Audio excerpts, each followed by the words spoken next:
भगवत भक्तजन सायंकालीन सत्रे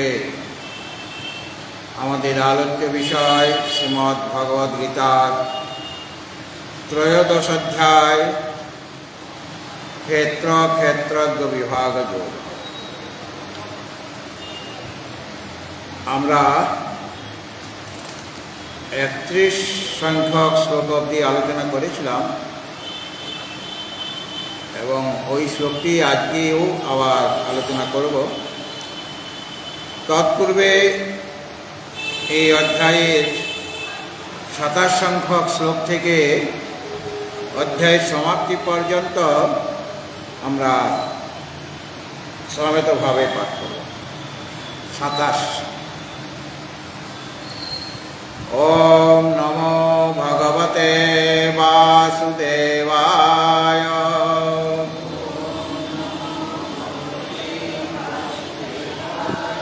अथ श्रीमद् भगवद गीता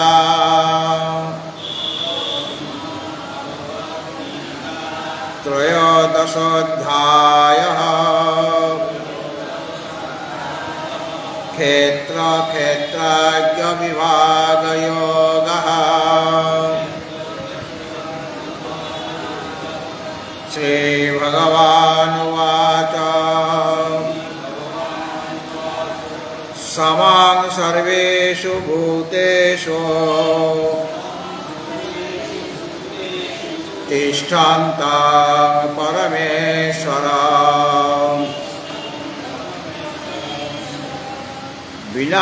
विनाशत्स्व विनाश्यन्तं यः पश्यति स पश्यति समं पश्यामि सर्वत्र समवस्थितमीश्वरम् न हि नास्तात्मनात्मानं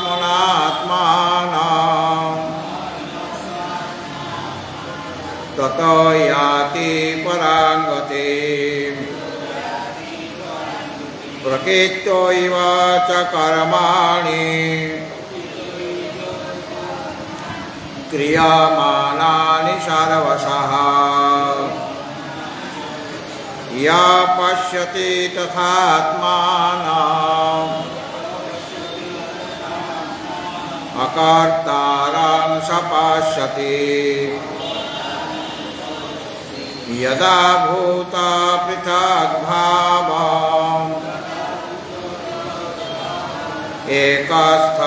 एकस्थमनुपश्यति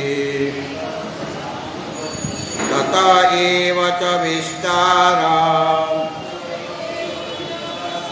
ब्रह्म सम्पद्यते तदा। अनादित्वात् निर्गुणत्वात् परमात्मायमव्ययः शरीरस्थोऽपि कौन्तेय न करोति न लिप्यते। यथा सर्वगतं सूक्ष्मात् आकाशं नोपलिप्यते सर्वत्रावस्थितो देहे तथात्मानोपलिप्यते। यथा प्रकाशयत्येकः कृष्णं लोकमिमं रविः क्षेत्रं क्षेत्री तथा कृष्णं प्रकाशयति भारत। क्षेत्र क्षेत्रज्ञयोरेव अन्तरं ज्ञान चक्षुषा भूत प्रकृति मोक्षं च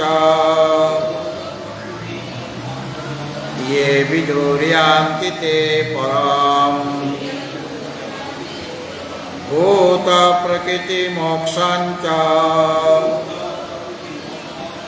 ये विदुर्यान्ति ते पराम्।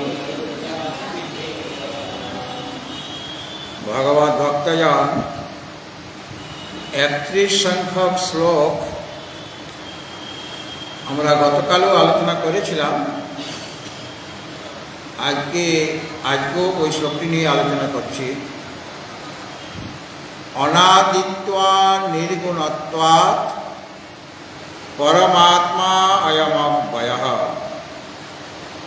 শরীরস্থোপি কৌন্তেয় ন করোতি ন লিপ্যতে। পরমাত্মা কিরকম? অয়ম পরমাত্মা অব্যয়ঃ। এই যে পরমাত্মা তিনি হচ্ছেন অব্যয়। কেন? অনাদিত্বাৎ আর নির্গুণত্বাৎ, দুইটা হেতু দিয়েছেন। পরমাত্মা, এই পরমাত্মা অব্যয় মানে অবিনাশী, এর কোনো সময়ে ব্যয় হয় না, মানে ক্ষয় হয়ে যায় না, নাশ হয়ে যায় না। এই কারণে ইনি অব্যয়। তো অব্যয় হওয়ার পিছনে কি কি হেতু আছে? দুইটি হেতু দেখানো হয়েছে। প্রথম হেতু হল অনাদিত্বাৎ, দ্বিতীয় হেতু হল নির্গুণত্বাৎ।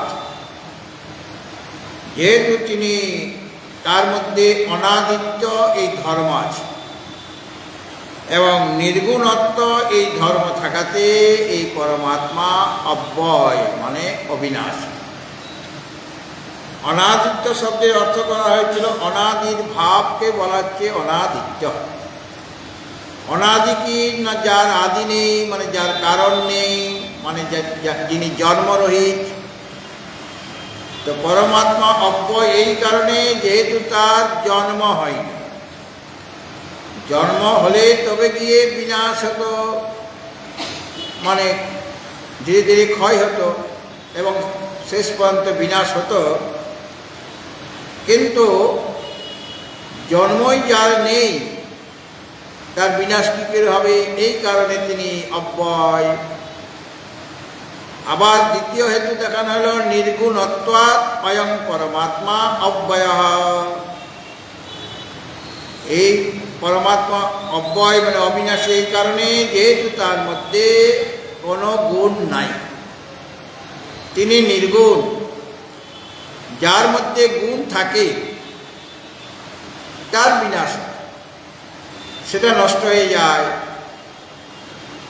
সেই সত্য রজ তম এই তিনটা গুণ, এই যত স্থাবর জঙ্গমাত্মক পদার্থ আছে বা যত প্রকারের শরীর আছে, সকলের মধ্যে ওই তিনটা গুণ খেলা করছে। যেহেতু তিনটি গুণ আছে এবং সেই গুণগুলি আসলে প্রকৃতির গুণ। প্রকৃতির গুণ মানে অবিদ্যা বা মায়া, তার মধ্যে তিনটি গুণ আছে, সেটা ত্রিগুণাত্মিকা। তার মধ্যে সত্যগুণ, রজগুণ এবং তমগুণ আছে। তো গুণের হ্রাস হয়ে যায়, মানে সত্যগুণ সবসময় একই রকম থাকে না। সত্য রজতম এদের মধ্যে পরিবর্তন সর্বদাই চলছে। যখন সৃষ্টির প্রাগ অবস্থা, মানে সৃষ্টি হচ্ছে না যখন, তখন প্রকৃতির মধ্যে এই যে তিনটা গুণ সাম্য অবস্থায় থাকে। মানে যতখানি সত্যগুণ, ততখানি রজগুণ, ততখানি তমগুণ, এটা হলো গুণ সময়ের সাম্য অবস্থা। কিন্তু সাম্য অবস্থার মধ্যেও পরিবর্তন চলছে। কীরকম পরিবর্তন? না, যতখানি সত্যগুণ, ততখানি রজগুণ, ততখানি তমগুণ তো আছে, মানে সৃষ্টির পূর্বে প্রকৃতির মধ্যে। কিন্তু সত্যগুণের মধ্যে সবসময় পরিবর্তন নিজের মধ্যে। রজগুণের মধ্যে এরকম পরিবর্তন হচ্ছে, কিন্তু তার পরিমাণটা বেড়ে যাচ্ছে না, একই রকম আছে, কিন্তু ভিতরে ভিতরে তার পরিবর্তন হচ্ছে। তমগুণেরও এরকম পরিবর্তন হচ্ছে। যেমনভাবে আমি কোনো কাজ করছি না, স্থির হয়ে বসে আছি, তখনও আমার শরীরে তো ক্রিয়া হচ্ছে, পরিবর্তন চলছে তো। বা এই যে একটা স্থাবর বস্তু, এটা এই রডটা, এর মধ্যেও পরিবর্তন হচ্ছে, সেটা কিন্তু দেখা যাচ্ছে না। এর মধ্যে সর্বদাই পরিবর্তন হচ্ছে। পরিবর্তন হচ্ছে বলে ধীরে ধীরে সেটা জীর্ণ হয়ে যাবে, নষ্ট হয়ে যাবে। আজ যখন সৃষ্টি আরম্ভ হলো তখন তিনটা গুণের বিষম অবস্থা হয়। বিষম অবস্থা মানে এই সত্যগুণ বেশি, রজগুণ তার চেয়ে কম, তমগুণ বেশি, এরকমভাবে তিনটা গুণ কম বেশি হয়ে যায়। মানে প্রথমে সাম্য অবস্থায় তখন তো সৃষ্টি নেই, যখন বিক্ষোভ সৃষ্টি হলো, মানে জগৎ সৃষ্টির সময় এসে গেল, সেই সময় তাদের মধ্যে বিক্ষোভ সৃষ্টি হয়ে আর সাম্য অবস্থা থাকবে না, তিনটা গুণের বৈষম্য অবস্থা এসে যাবে, তখন সৃষ্টি প্রারম্ভ হবে। সেই মহত্তত্ত্ব, অহংকার ইত্যাদি যে ক্রম আছে সেই অনুসারে সৃষ্টি, বিরাট জগৎ প্রপঞ্চ উৎপন্ন হবে। তো গুণ থাকলে তার সেটা ধীরে ধীরে নষ্ট হয়ে যায়। বা আমরা ব্যবহারিক অবস্থায় দেখুন, কোনো একটা বস্তুর উজ্জ্বলতা আছে, নতুন যখন ক্রয় করেছিলাম, ধীরে ধীরে সেই উজ্জ্বলতার গুণটা কমে যাচ্ছে। যত পরিষ্কার পরিচ্ছন্ন করছে, ধোয়া হচ্ছে, তত তার উজ্জ্বলতা কমে যাচ্ছে। এইভাবে গুণ যার মধ্যে রয়েছে সেটা একদিন না একদিন নষ্ট হয়ে যাবে। কিন্তু পরমাত্মা তিনি যেহেতু অনাদি, কাজে অনাদিত্যতার ভাব রয়েছে, তিনি নির্গুণ, এই কারণে এই আত্মা হচ্ছেন অব্যয়, মানে অবিনাশী। এর পরের অংশে বলছেন শরীরস্থপি কন্তেয় ন করোতি ন লিপ্যতে। এই পরমাত্মা আছেন কোথায়? তিনি তো সর্বব্যাপী, সমস্ত শরীরের মধ্যে তিনি অনুসূত হয়ে আছেন। যত প্রাণী শরীর আছে সকলের মধ্যেই তিনি অনুসূত হয়ে আছেন। কেন? তিনি যেহেতু বিভু, মানে ব্যাপক, আকাশ অপেক্ষাও তার ব্যাপকতা বেশি, মানে তার যে ব্যাপকতার কারণে আত্মার মধ্যে যে ব্যাপকতা আছে। আকাশ তো একটা সৃষ্ট পদার্থ, জাগতিক যত বস্তু রয়েছে তার মধ্যে আকাশের ব্যাপকতা বেশি। এই জন্য আকাশের সাথে পরমাত্মার উপমা দেওয়া হয়ে থাকে, তুলনা করা হয়। আর তো কারোর সাথে তুলনাই করা যাচ্ছে না। এই জন্য ব্যোম অবৎ ব্যাপ্ত দেহায়, ব্যোম মানে আকাশের মতো, ব্যাপ্ত যার দেহ মানে স্বরূপ, তার দেহ শব্দের অর্থ এখানে স্বরূপ। তার স্বরূপটি কীরকম? আকাশের মতো ব্যাপক। তো এখানে বলা হচ্ছে যে শরীরস্থপি ন করোতি ন লিপ্যতে, তিনি শরীরের মধ্যে স্থিত হয়ে আছেন।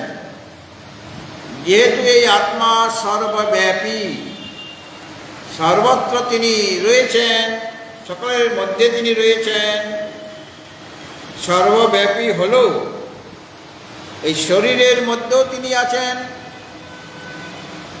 বিশেষ করে তার প্রকাশ কোথায় হয়? এই শরীরের মধ্যে যে হৃদয় গুহা আছে, মানে বুদ্ধি, স্বচ্ছ যে বুদ্ধি, তাতে তিনি প্রকট হয়ে যান। যদিও এই দেওয়ালের মধ্যেও পরমাত্মার বিকাশ, তিনি আছেন সেখানে, কিন্তু সেটা প্রকট হচ্ছে না। স্থাবর জঙ্গম যত পদার্থ আছে সব কিছুর মধ্যেই তিনি রয়েছেন, সকলের শরীরে রয়েছেন। তাদের শরীরে থাকলেও তারা সেটা অনুভব করতে পারছেন না। কিন্তু এই শরীরে তিনি যে ব্যাপ্ত হয়ে রয়েছেন, যার এই শরীরে যে শরীরে, মনে কোন একটা শরীর নিয়ে নেন, সেই শরীরে যে অভিমান করে বসে আছে যে আমি এই শরীরে আমি অহংবুদ্ধি করে আছি, তো এই শরীরে তিনি ব্যাপ্ত হয়ে আছেন, মানে অনুসূত হয়ে আছেন। এবং এই শরীরের মধ্যে যে জীবাত্মা রয়েছে, তিনি তো যে শরীরে তার অভিমান রয়েছে, সেই শরীরের দ্বারা নানা রকম কর্ম করা হয়, শারীরিক, বাচিক, মানসিক, সব কিছুর মধ্যেই তিনি রয়েছেন। শরীরের সমস্ত অঙ্গ প্রত্যঙ্গের মধ্যে সমানভাবে তিনি রয়েছেন। তথাপি হৃদয় গুহা বা বুদ্ধিতে তার বিশেষ প্রকাশ। এই জন্য বলা হয় তিনি বুদ্ধি গুহাতে রয়েছেন। কঠোপনিষদে বলা হয়েছে যে তিনি হৃদয় গুহাতে অবস্থান করেন। কেন? হৃদয় গুহা মানে যে বুদ্ধি, সে বুদ্ধি যদি সূক্ষ্ম হয়ে যায়, নির্মলতা যদি লাভ করে, একাগ্র যদি হয়ে যায়, সেই একাগ্র বুদ্ধির দ্বারা পরমাত্মা সেখানে প্রকট হন। অর্থাৎ শুদ্ধ বুদ্ধির দ্বারাই পরমাত্মার কাছাকাছি যাওয়া যায়। একেবারে তাকে লাভ করা যাবে না শুদ্ধ বুদ্ধির দ্বারা। মানে শুদ্ধ বুদ্ধির কাজ কি? যত অনাত্মা আছে, যত অনিত্য পদার্থ আছে, যারা এই আত্মাকে ঢেকে রেখেছেন, কিসের দ্বারা? নাম আর রূপের দ্বারা। অস্থি, ভাতি, প্রিয় আর নাম আর রূপ, এইভাবে পাঁচটা রূপ আছে। তো অস্থি, ভাতি আর প্রিয়, এটা হচ্ছে পরমাত্মার রূপ। অস্থি, ভাতি, প্রিয় মানে অস্থি মানে সৎ, ভাতি মানে চিত, আর প্রিয় মানে আনন্দ। আর সেটা আর জগতের রূপ হলো, নিজস্ব রূপ হলো নাম আর রূপ। এই নাম আর রূপের দ্বারা অস্থি, ভাতি, প্রিয় আবৃত হয়ে আছে। অর্থাৎ অহম আদি যে উপাধি, মানে শরীর, ইন্দ্রিয়, মন, প্রাণ, বুদ্ধি, অহংকার, এরা হলো উপাধি। যেমন একই মহাকাশ বিভিন্ন যে উপাধি বশত ভিন্ন ভিন্ন হয়ে যায়। মহাকাশ তো একই, কিন্তু ঘটরূপ উপাধির জন্য বলা হচ্ছে ঘটাকাশ। আরেকটা আছে কলস। ঘট আর কলসের মধ্যে কিছুটা পার্থক্য আছে। কলস হলো বড় ঘট, যেটাকে আপনারা মটকা বলেন। মটকা বলেন তো? এই যে এদিকে তাকান, মটকা জানেন? মটকা মাটির হাঁড়ি, বড় হাঁড়ি, তাকে এমনিতে জ্বালা বলা হয়, জ্বালাও বলা হয়। আপনারা এখানে মটকা বলেন, শুনেছি। তো ওটার মধ্যেও আকাশ আছে, ওই বড় কলস আর কি, বড় মানে ঘটেরই বড় সংস্করণ হলো কলস। ওই ড্রামের মতো, ড্রামে যেমনভাবে আমরা জল টল রাখি, বা কোনো সময় খাদ্যদ্রব্যও রাখা হয়, চাল ডালও রাখা হয়, সেরকম জ্বালার কাজ এটা। মানে বড় যে ঘট, কলস, সেখানে ওরকম প্রাচীনকালে জিনিসপত্র রাখা হতো। তো তার মধ্যে যে আকাশ, সেটা হলো কলসা আকাশ। আবার ধানের গোলা, তার মধ্যেও আকাশ আছে। ওটা হলো যেটাকে আপনারা গোলা বা মরাই বলেন। মরাই এখানে বলেন না, গোলা বলেন। তো সেটা আরো বৃহৎ, কিন্তু সেখানেও যে আকাশ মহাকাশের তুলনা সেটা ছোট হয়ে যায়। এইভাবে উপাধির ভেদ বশত আকাশ ভিন্ন ভিন্ন বলে মনে হয়, কিন্তু আকাশ কি ভিন্ন? আকাশ তো একই, মহাকাশ একই, কিন্তু উপাধি বশত যেমন ওই মহাকাশ মনে হচ্ছে যেন অনেক, এই ঘটাকাশ, কলসাকাশ আর মঠাকাশ, পটাকাশ ইত্যাদি অনেক অনেক আকাশ হয়ে যাচ্ছে। কিন্তু ওরা অসীম নয়, অনন্ত নয়, মানে সীমিত, মহাকাশের তুলনায় ক্ষুদ্র। ঠিক সেরকমভাবে আত্মা একম এবং অদ্বিতীয়, কিন্তু উপাধি বশত অনেক বলে মনে হয়। এই শরীর একটা উপাধি, আরেকটা শরীর সেটা আরেকটা উপাধি। এই একটা ঘট, ওই একটা ঘট, এই একটা শরীর, আরো অনেক শরীর এখানে রয়েছে। তো এক একটা শরীর হলো তার উপাধি, অর্থাৎ যখন এই শরীরকে উপাধি করে নিয়ে শরীর উপাধির দ্বারা যখন শুদ্ধ চৈতন্য উপহিত হয়ে যাবেন, তখন সে হয়ে যাবে ওই ক্ষুদ্র হয়ে গেল, তখন তাকে জীব বলা হচ্ছে। তিনি তখন জীব হয়ে গেলেন। দেহে যার অভিমান আছে বা ইন্দ্রিয়ে মনে, মানে শরীরটা স্থূল শরীর, তার মধ্যে সূক্ষ্ম বস্তুও রয়েছে, মানে মন রয়েছে, সেটা দেখা যাবে না, প্রাণ রয়েছে, বুদ্ধি রয়েছে, এগুলোকে দেখা যাচ্ছে না, কিন্তু ওগুলি আছে। অনেক সময় আমরা মনে অহং বুদ্ধি করি, কোনো সময় বুদ্ধিতে অহং বুদ্ধি করি, কখনো ইন্দ্রিয় সকলে আমরা অহং বুদ্ধি করি, কখনো বা শরীরে আমার অহং বুদ্ধি হচ্ছে। এইভাবে যখন উপহিত হয়ে যাচ্ছে শুদ্ধ চৈতন্য, তখন আত্মা যদিও এক, তথাপি অনেক বলে মনে হচ্ছে, কিন্তু এই অনেকতা এটা মিথ্যা। কেননা উপাধিগুলি সব মায়া কল্পিত, মায়ার দ্বারা রচিত হয়েছে শরীর, ইন্দ্র, মন, মানে যা কিছু ক্ষেত্র রয়েছে। এখানে ক্ষেত্র বলতে মহাভূতান্য অহংকার ও বুদ্ধির অব্যক্তমেব চ ইন্দ্রিয়াণি দশৈকঞ্চ পঞ্চচেন্দ্রিয় গোচরা ইচ্ছা দেশ সুখম দুঃখম সংঘাত চেতনা ধৃতি এতৎ ক্ষেত্রম সমাসেন সবিকারম উদাহৃত। এগুলি সব মায়া থেকে উৎপন্ন হয়েছে। মহাভূতানি, এই অহংকার, তারপরে অব্যক্ত বা বুদ্ধি, প্রথমে অব্যক্ত থেকে মহত্তত্ত্ব, তারপরে অহংকার, তারপরে সূক্ষ্ম পঞ্চভূত ইত্যাদি রূপে সৃষ্টি হয়ে এই জগৎ প্রপঞ্চ উৎপন্ন হয়েছে। কাজে এই যে উপাধিগুলি সব আসলে মিথ্যা, মায়া কল্পিত, কিন্তু সেটাকে সত্য বলে মনে করে তাদের দ্বারা উপহিত হয়ে শুদ্ধ চৈতন্য সীমিত হয়ে যাচ্ছে। এবং যখন ওই জীব যিনি শরীরে অভিমান রেখেছেন, তার দ্বারাই শরীরের দ্বারা কর্ম হচ্ছে। আবার পরমাত্মা যেহেতু ব্যাপক, তিনিও এই শরীরের মধ্যেই রয়েছেন, ব্যাপক হওয়ার দরুন সমস্ত কিছুর মধ্যে তিনি রয়েছেন।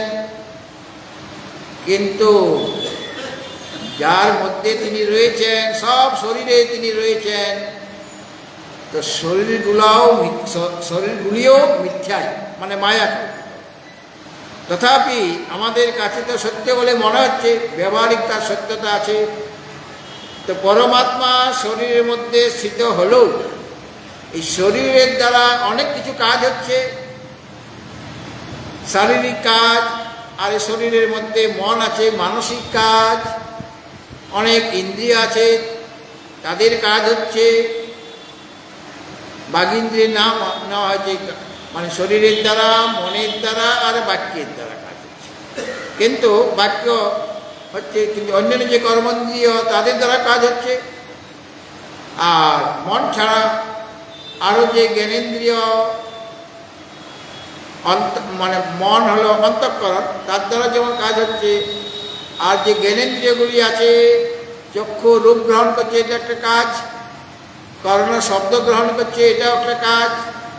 অর্থাৎ সমস্ত জ্ঞানেন্দ্রিয়গুলি কাজ করছে, ক্রিয়া করছে, মানে ওরা সাহায্য করছে। কর্মেন্দ্রিয় সব, পাঁচটা কর্মেন্দ্রিয়ই সাহায্য করছে কোনো একটা কাজ করার জন্য। আমার হাত চায়, আমার পা চায়, মস্তক চায়, তবে গিয়ে যে কাজটা হবে। কাজে শরীরের সমস্ত অঙ্গ প্রত্যঙ্গ এবং কর্মেন্দ্রিয়, জ্ঞানেন্দ্রিয়, প্রাণও ওখানে আছেন, প্রাণ ছাড়া কোনো কাজ হবে না। তো মোটামুটি 3 ভাগে ভাগ করা যায় কর্মগুলি: শারীরিক কর্ম, বাচিক কর্ম আর মানসিক কর্ম। তো এই যে কর্মগুলি সবসময় কি শুভ হবে? শারীরিক কর্ম শুভ হতে পারে, অশুভ হতে পারে। বাচিক কর্ম সেটারও ভালো মন্দ আছে। মানসিক কর্ম কখনো ভালো চিন্তা করছি, কখনো খারাপ চিন্তা তো আমরা করে থাকি। তাহলে এই যে শরীরের দ্বারা নানা রকম কাজগুলি হচ্ছে, ক্রিয়া হচ্ছে, তাহলে ক্রিয়াগুলি কে করছে? তিনি কি করছেন? পরমাত্মা? বলেন না, পরমাত্মা কোনো কিছুই করছেন না, শরীর অস্থপি, পরমাত্মায় শরীরে স্থিত হলেও তিনি না করতি, তিনি কোনো কর্ম করছেন না, তার দ্বারা কোনো কর্ম করা সম্ভব নয়, কেন তিনি নিষ্ক্রিয়। তো আত্মা হলেন মানে এই যে যার দ্বারা কর্মগুলি হচ্ছে, যে উপাধিগুলি শরীর ইন্দ্রিয় মন প্রভৃতি, এইগুলি সব কিন্তু মিথ্যা বস্তু, মায়ার দ্বারা কল্পিত। আর পরমাত্মা কীরকম, মানে কেন তিনি করছেন না সেটা দেখানো হচ্ছে। পরমাত্মা হলেন তিনি নিত্য, তিনি সত্য, তিনি অখণ্ড, তিনি পূর্ণ, তিনি অদ্বিতীয়, তিনি অজ, তিনি অমর, তিনি চিদানন্দ স্বরূপ। এটা হলো পরমাত্মার স্বরূপ। আর জগৎটা কীরকম, ঠিক তার উল্টো। জগৎ হলো অনিত্য, জগৎ হলো মিথ্যা, জগৎ খণ্ড খণ্ড, মানে অখণ্ড নয়। অখণ্ড মানে যার মধ্যে তিন প্রকার ভেদ নেই, স্বগত, সজাতীয় আর বিজাতীয়। তিনি জাগতিক পদার্থগুলির মধ্যে এই ভেদগুলি আছে।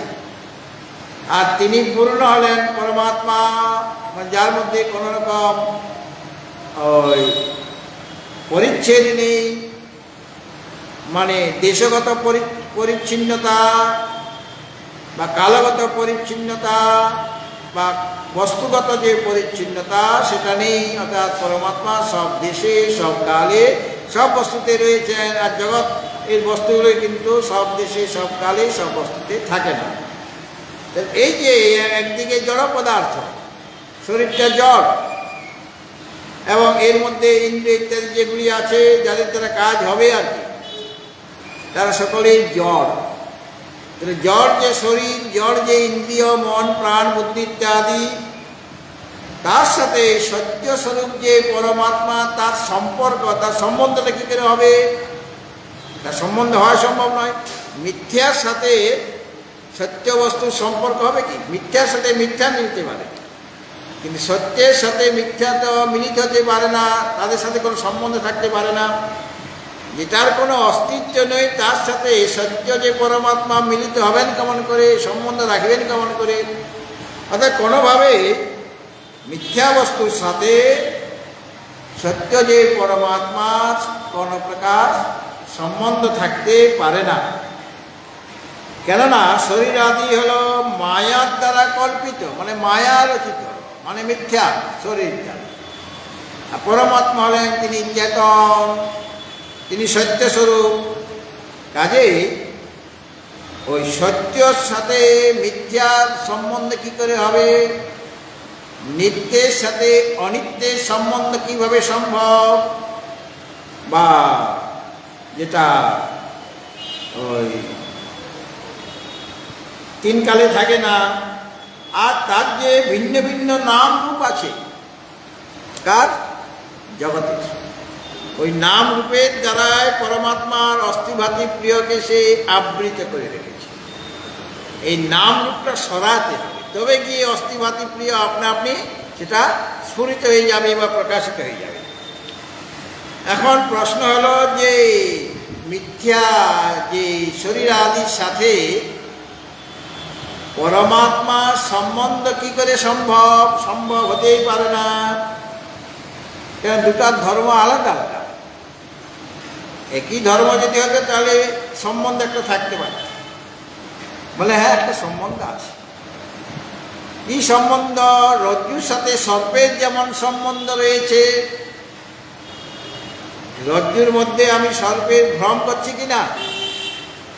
রজ্জুর মধ্যে রজ্জুকে দেখছি না, সর্প দেখছি।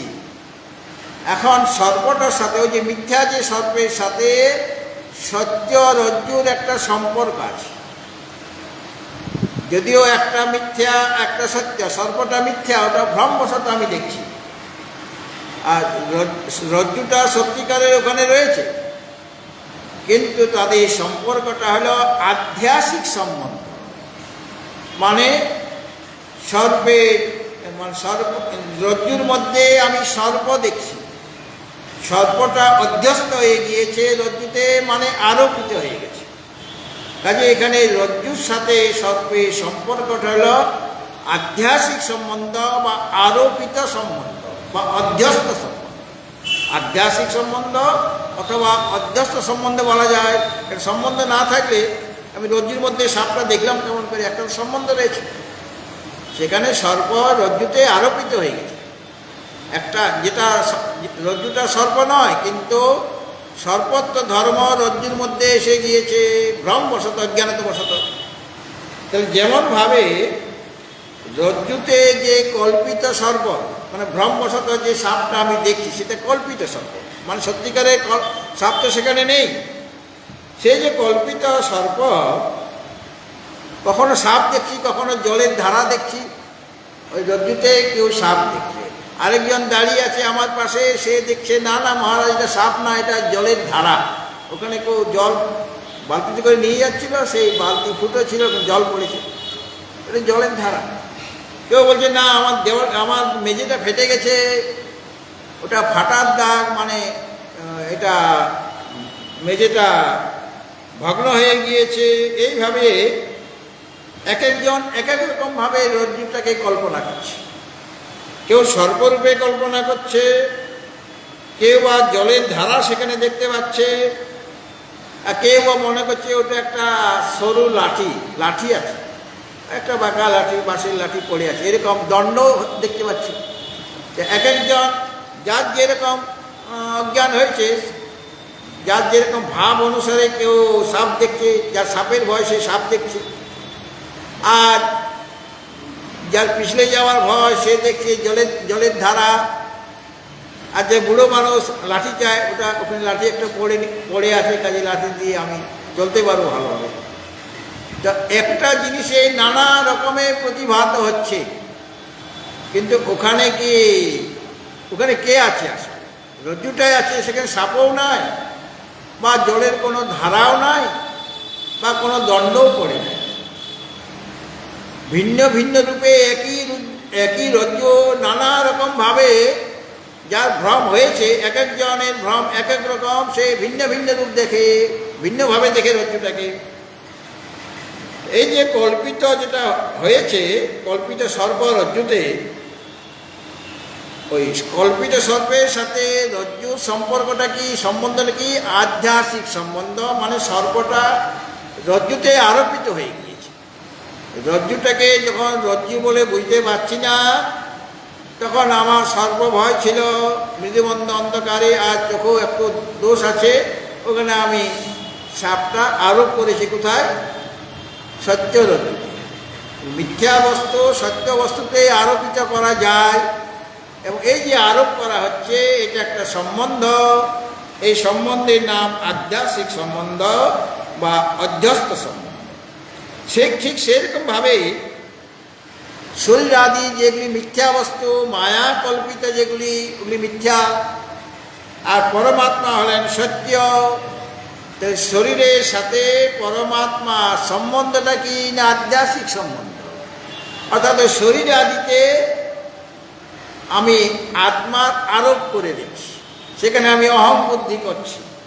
এইভাবে শরীর বা জড় পদার্থের সাথে বা মিথ্যা পদার্থের সাথে সত্য যে পরমাত্মার যে সম্বন্ধটা হয়, তার নাম হচ্ছে আধ্যাত্মিক সম্বন্ধ বা অধ্যস্ত সম্বন্ধ। একটা দৃষ্টান্ত দেওয়া যেতে পারে, যেমনভাবে জলের মধ্যে সূর্যের প্রতিবিম্ব পড়েছে। এখন জলের মধ্যে প্রতিবিম্ব পড়েছে, সেখানে সূর্য দেখা যাচ্ছে, ওটা সূর্যের প্রতিবিম্ব। আর আসলে সূর্য ভগবান আছেন কোথায়? আকাশে আছেন। আর জলটা কাঁপছে, মানে বায়ু প্রবাহিত হচ্ছে, জলের মধ্যে চঞ্চলতা দেখা গেছে, মানে তরঙ্গ হচ্ছে, বা জলের মধ্যে কম্পন হচ্ছে। তাহলে ওই জলের মধ্যে যে সূর্যের প্রতিবিম্বটা পড়েছে, ওটাও চঞ্চল হবে কিনা?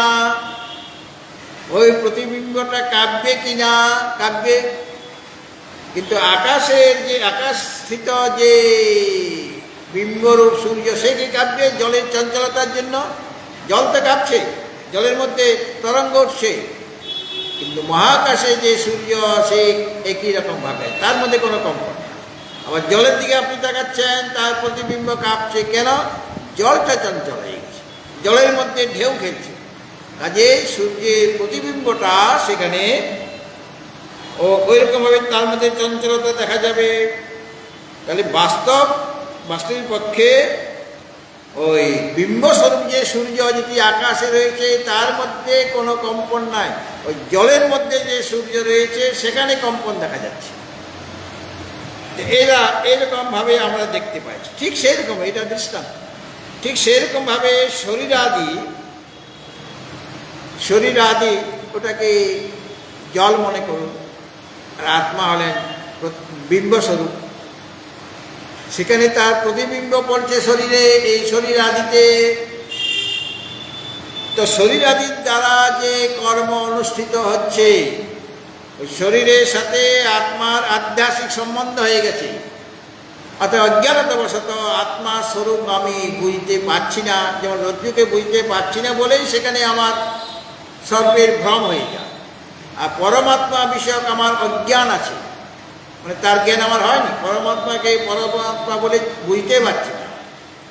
সুতরাং সেই যে পরমাত্মা বিষয়ক আমার জ্ঞান না থাকাতে ওই শরীর আদি যেগুলি অনাত্মা পদার্থ, সেখানে আমার অহং বুদ্ধি হয়ে যাচ্ছে। অহং বুদ্ধি হওয়াতে শরীরের দ্বারা যে সমস্ত কর্ম হচ্ছে, যেমন জলের মধ্যে সূর্যের প্রতিবিম্ব, তার মধ্যে চঞ্চলতা দেখা যায় জলের কম্পনের ফলে। ঠিক সেরকমভাবে শরীরের দ্বারা যে সমস্ত কর্মগুলি অনুষ্ঠিত হবে, যিনি অধিষ্ঠান স্বরূপ তার মধ্যে কি সেই কর্মগুলি লিপ্ত করতে পারবে? যেমন জলটা কাঁপলে পরে সূর্যের প্রতিবিম্ব চঞ্চল হয়ে যাচ্ছে, কিন্তু বিম্বরূপ সূর্য তার মধ্যে কোনো চঞ্চলতা নেই। ঠিক সেরকমভাবে শরীরাদির দ্বারা যে সমস্ত কর্মগুলি অনুষ্ঠিত হচ্ছে, শারীরিক কর্ম, বাচিক কর্ম, মানসিক কর্ম, সেটা আত্মাতে সেটা ওই চিতাভাস যুক্ত যে শরীর, সেই শরীরের দ্বারা হচ্ছে, কিন্তু পরমাত্মার দ্বারা কোনো কাজ, কোনো কর্ম অনুষ্ঠিত হচ্ছে না। তিনি কোনো কর্ম করছেন না। কর্মটা কে করছে? ওই শরীর আদিতে যে চিদাভাস, চিদের যে আভাস পড়েছে, চিদাভাস যুক্ত যে শরীর আদির দ্বারাই কর্ম অনুষ্ঠিত হয়। সুতরাং শরীরের যে চঞ্চলতা, সেই কর্ম অনুষ্ঠান করছে, শরীরের দ্বারা কর্ম হয়, সেই কর্মটাকে আমরা আত্মাতে আরোপিত করে দিই। আরোপিত করলেও সেই আরোপটা তো মিথ্যা। সুতরাং বাস্তবিক দৃষ্টিতে আত্মা কোনো কিছুই করেন না।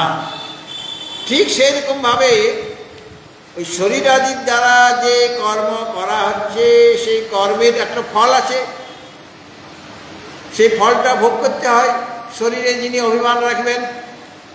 কিন্তু পরমাত্মা শরীরে স্থিত হয়ে আছেন, কিন্তু কোনো শরীরে তার অভিমান নেই। তিনি ব্যাপক হওয়াতে সমস্ত কিছুর মধ্যে রয়েছেন। তিনি যেহেতু ব্যাপক তত্ত্ব, শরীরে তার কোনো প্রকার অভিমান নাই। তার দৃষ্টিতে শরীর আদি বলে কিছুই নেই। কিন্তু শরীর আদির দ্বারা যে কর্ম করা হলো, সেই কর্মটা তিনি করেন নাই। কে করছেন? ওই চিদাভাস যুক্ত যে শরীর, মানে ওখানে যে জীব আছে, যে জীব শরীরে অভিমান করেছেন, সেই চিদাভাস যুক্ত শরীরের দ্বারা কর্ম সকল হচ্ছে, পরমাত্মা কিছুই করছেন না। মানে ওটা পরমাত্মার মধ্যে আরোপিত হয়ে যায় যে তিনি করছেন, আসলে তিনি কিছু করছেন না। আর নলিপ্যতে সেই কর্মের যে ফল, সেই ফলটা পরমাত্মাকে ভোগ করতে হচ্ছে না। যে ওই শরীরে অভিমান করে বসে আছে, যে চিদাভাস বা জীব, তাকে কর্মের ফল ভোগ করতে হচ্ছে। আর পরমাত্মাকে কোনো শুভ কর্ম বা অশুভ কর্ম কোনো কিছুই তাকে লিপ্ত করতে পারে না। ওই গীতার ৫ম অধ্যায়ে ভগবান বলেছেন যে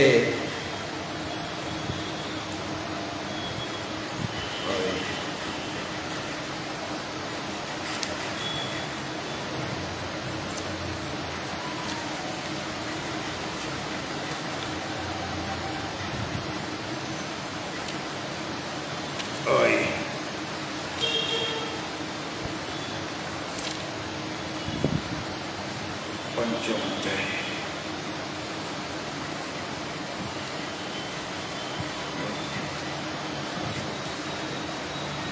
স্বভাবস্তু প্রবর্ততে, ওখানে একটা কথা আছে, সেখানে বলা হয়েছে ন কর্তৃত্বম ন কর্মাণি লোকস্য শ্রিয়তি প্রভু ন কর্মফল সংযোগম স্বভাবস্তু প্রবর্ততে।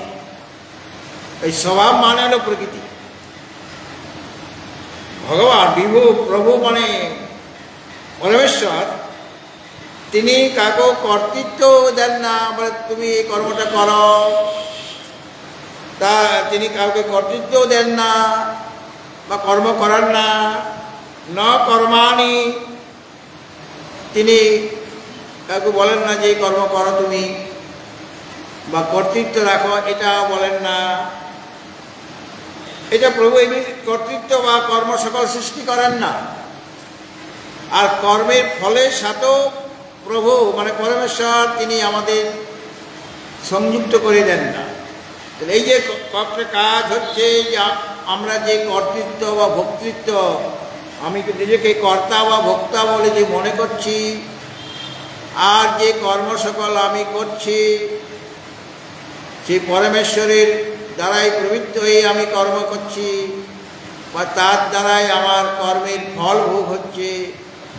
কিন্তু এটা ভগবান বলছেন যে আমি কারো কর্তৃত্ব সৃষ্টি করি না, কোনো কর্ম আমি সৃষ্টি করি না। আর কর্ম করলে কর্মফলের সাথে যে সংযোগ, মানে সেই কর্মফলটা লাভ হবে তার, সেটাও আমি সৃষ্টি করি না। তাহলে কে করছে এটা?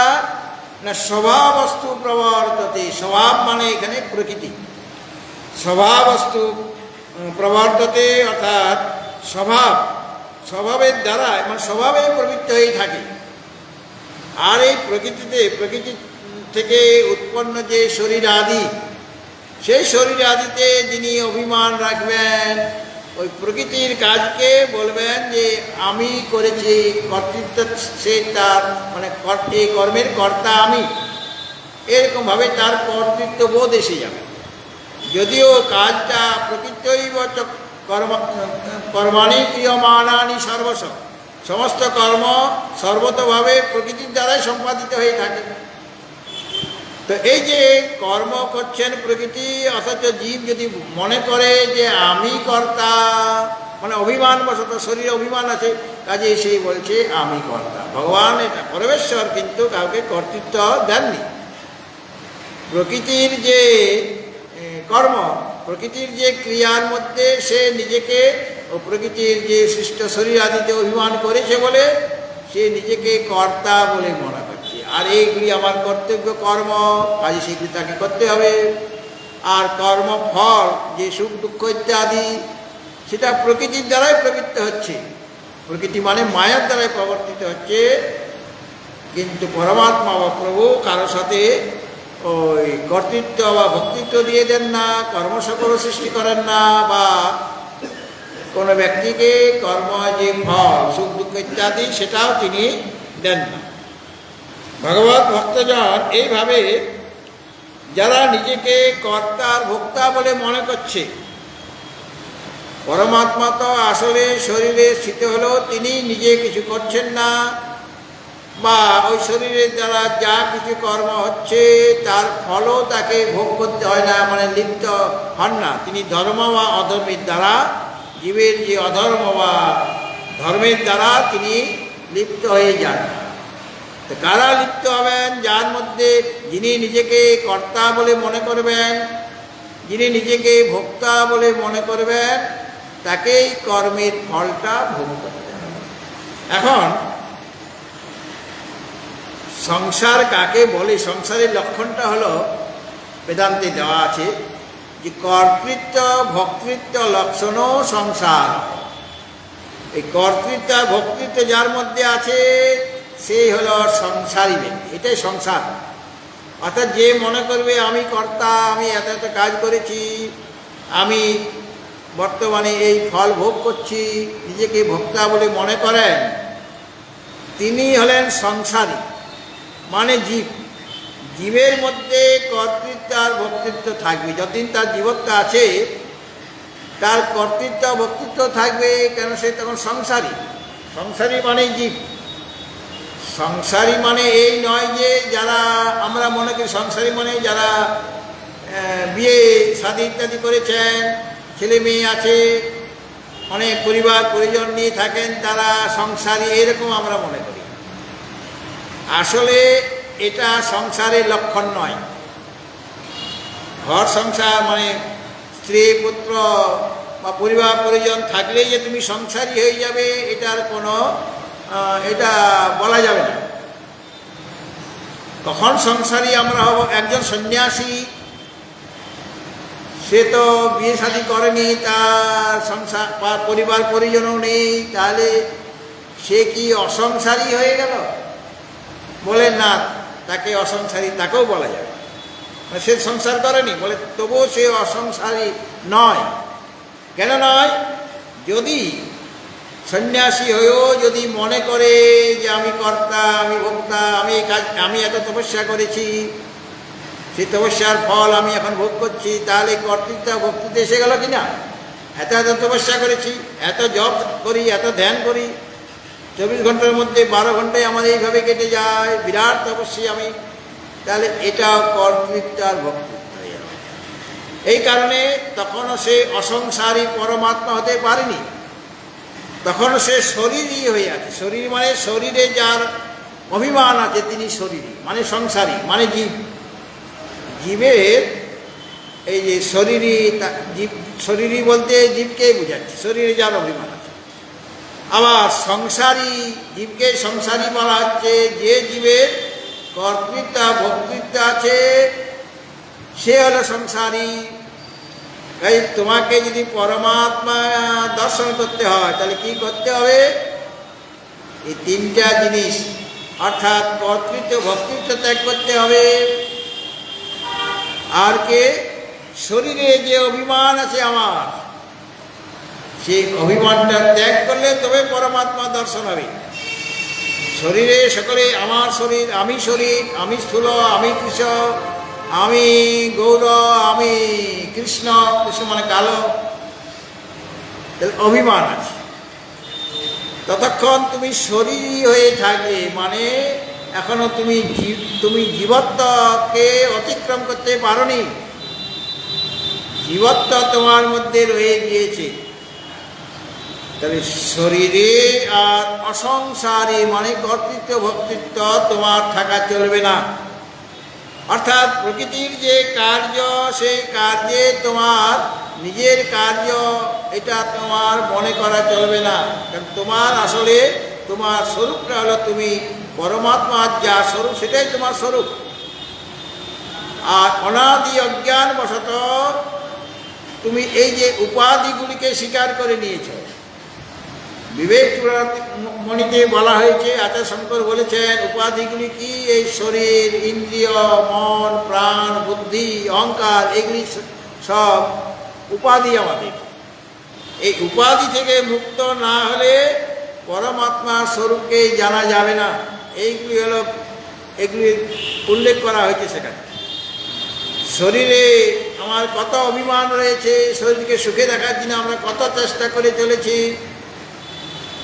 শরীর একটুখানি রোগ এসে গেলে, অসুস্থ হয়ে গেলে কত রকম চিন্তা ভাবনা শুরু হয়ে যায়, মানে শরীরে এখনো অভিমান আছে। তুমি শরীরে মানে তোমার জীবত্বকে এখনো অতিক্রম করতে পারোনি।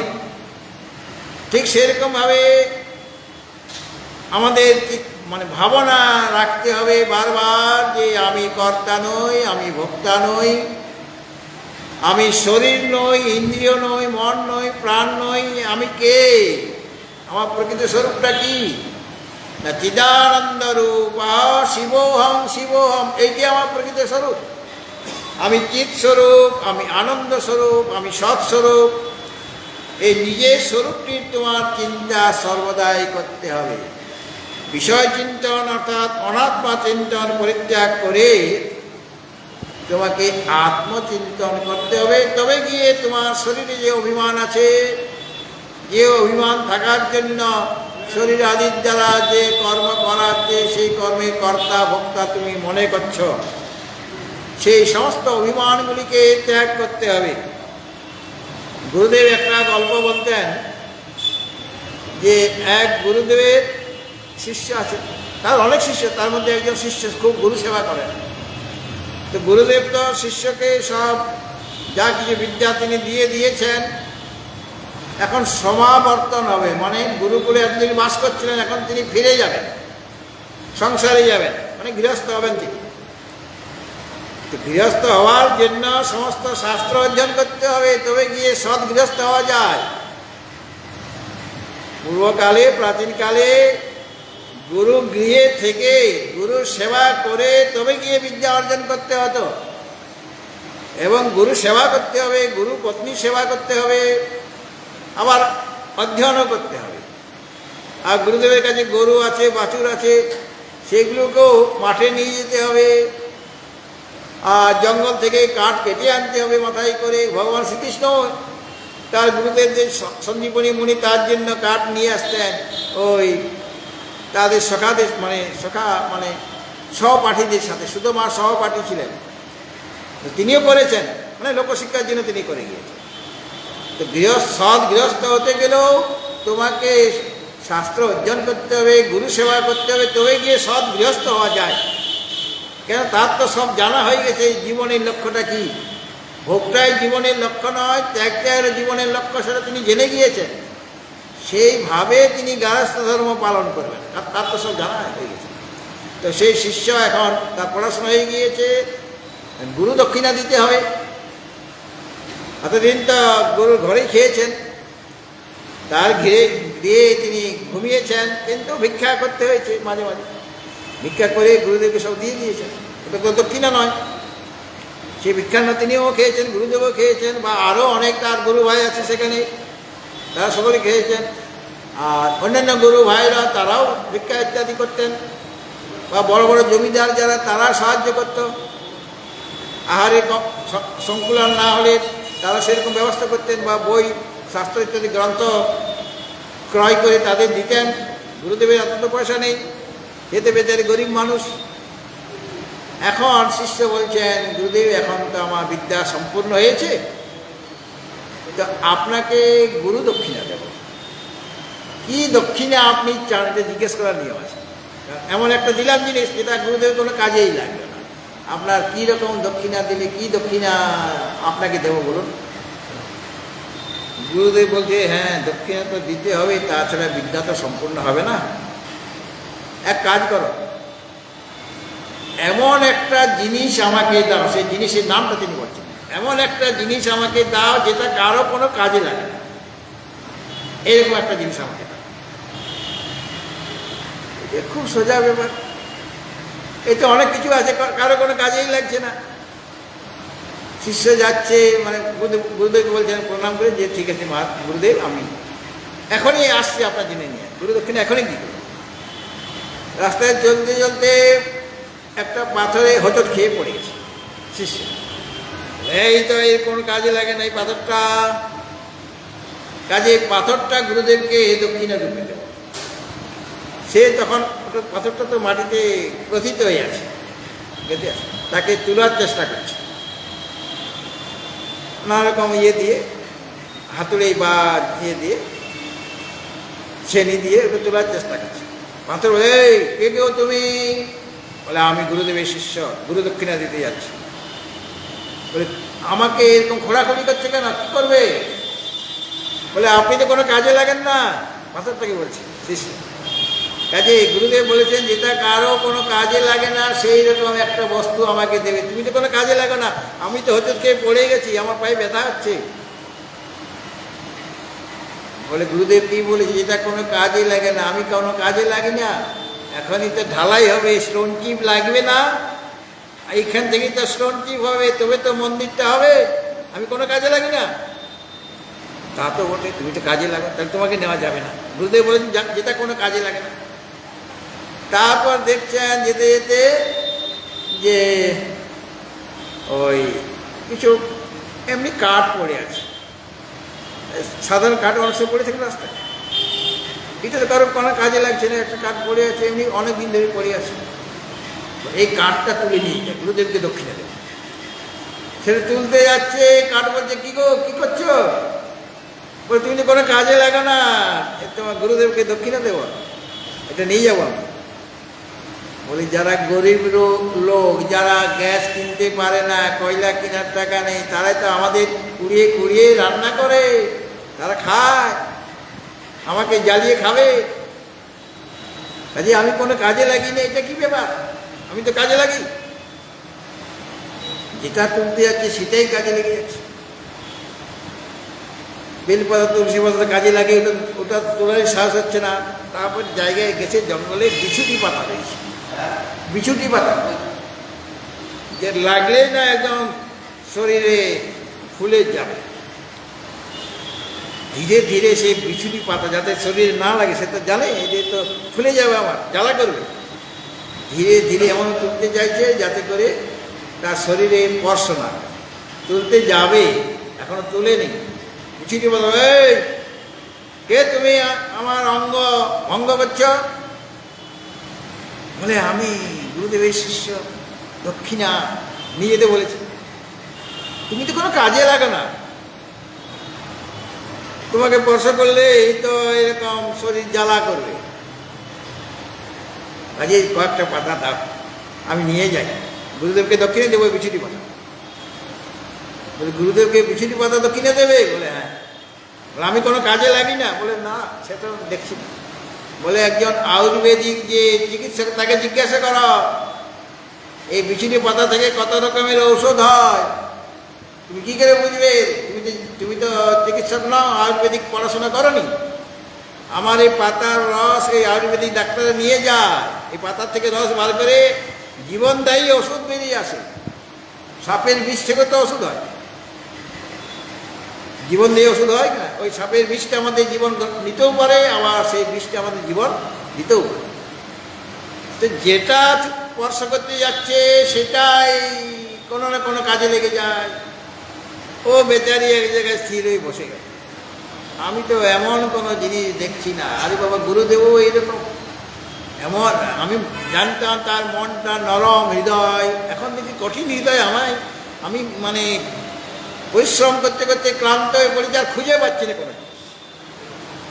এইভাবে বসে চিন্তা করছে, একটা গাছের নিচে বসে চিন্তা করতে করতে হঠাৎ বললাম পেয়ে গেছি, মাথায় বুদ্ধি খেলে গেছে। সে বলে পেয়ে গেছি, খালি হাতে ছুটছে, কিছু নিয়ে যাচ্ছে না, খালি হাতে ছুটছে। কই গো তুমি এনেছ গুরুদক্ষিণা? বলে হ্যাঁ। হাতটা খালি। বলে যে জিনিসটা আপনি চাইছেন সেটা হাতে আনা যায় না, এটা কারো কোনো কাজে লাগে না। বলে কি নিয়ে এসছে আমার জন্য? বলে অহং অভিমান, মম অভিমান। এই অহং অভিমানই সংসারের কারণ, দুঃখের কারণ, কারো কল্যাণের কারণ নয়। মমত্ব অভিমান সব অকল্যাণের কারণ, কারো কোনো কাজে লাগছে না। এই গুরুদেব তখন প্রণাম করে মাথা থেকে বলছেন, এই মাথা আপনাকে দিয়ে দিলাম, মানে অহংকার দিয়ে দিলাম, মমকার দিয়ে দিলাম, এইটাই আপনার কাছে আমার সামান্য গুরু দক্ষিণা। মানে সবাই দিয়ে দিলেন, মানে তার নিজের মধ্যে আর কিছুই রইল না। অহংকার মানে আমি ভাব আর আমার ভাব, দুটাকে নিয়েই তো আমাদের এই সংসার, আমি আর আমার, এটা নিয়ে আমরা চলছি।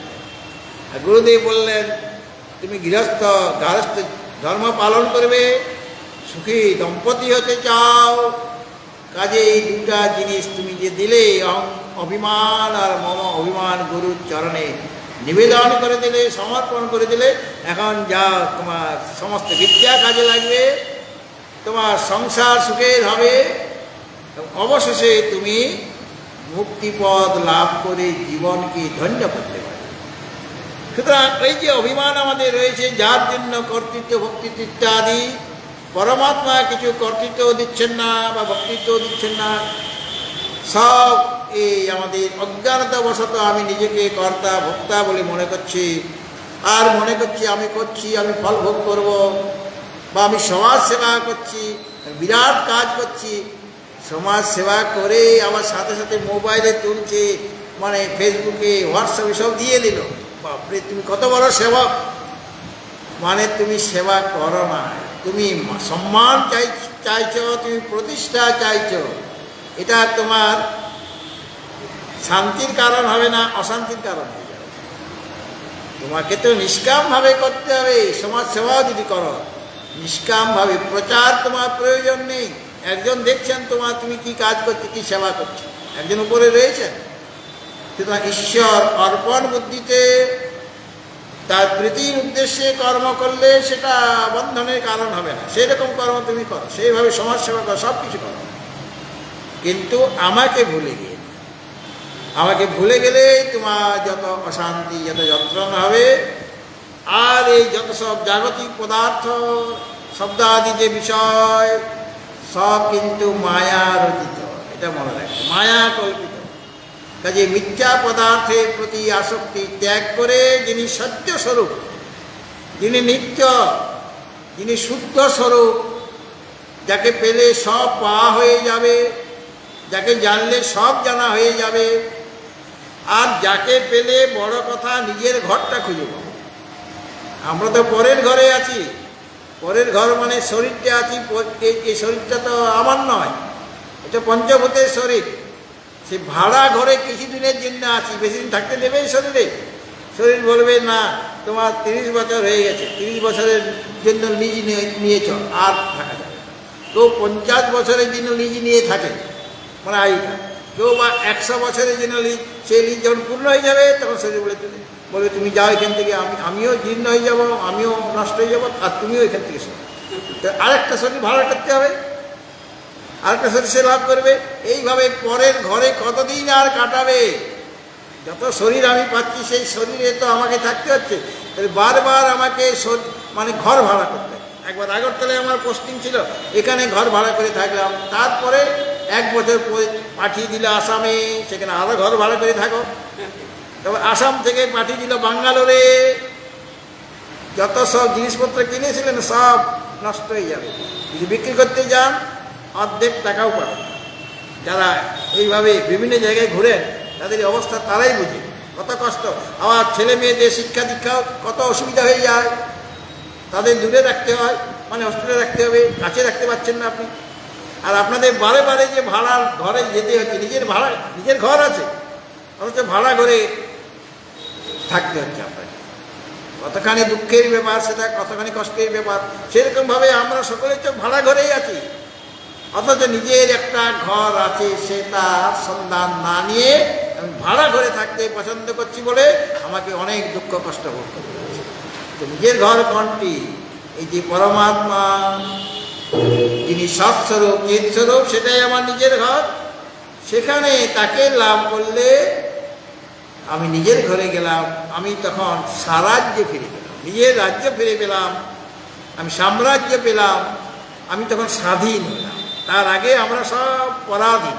স্বাধীন হতে গেলে পরমাত্মার জ্ঞানকে লাভ করতে হবে, তার স্বরূপে স্থিত হতে হবে। এবং সেই স্বরূপে স্থিতি লাভ করার জন্য ভগবান এই ত্রয়োদশ অধ্যায়ে আমাদের সাধককে, বা যারা সেই নিজের ঘরে ফিরতে চান, যেখানে গেলে আর ফিরে আসতে হয় না, সেই পরম পদের সন্ধান এই ত্রয়োদশ অধ্যায়ে পাওয়া যাবে। ভগবত ভক্তজন এখন মায়ের আরতি হবে, আর ঘোষণা কিছু থাকলে আপনি করবেন।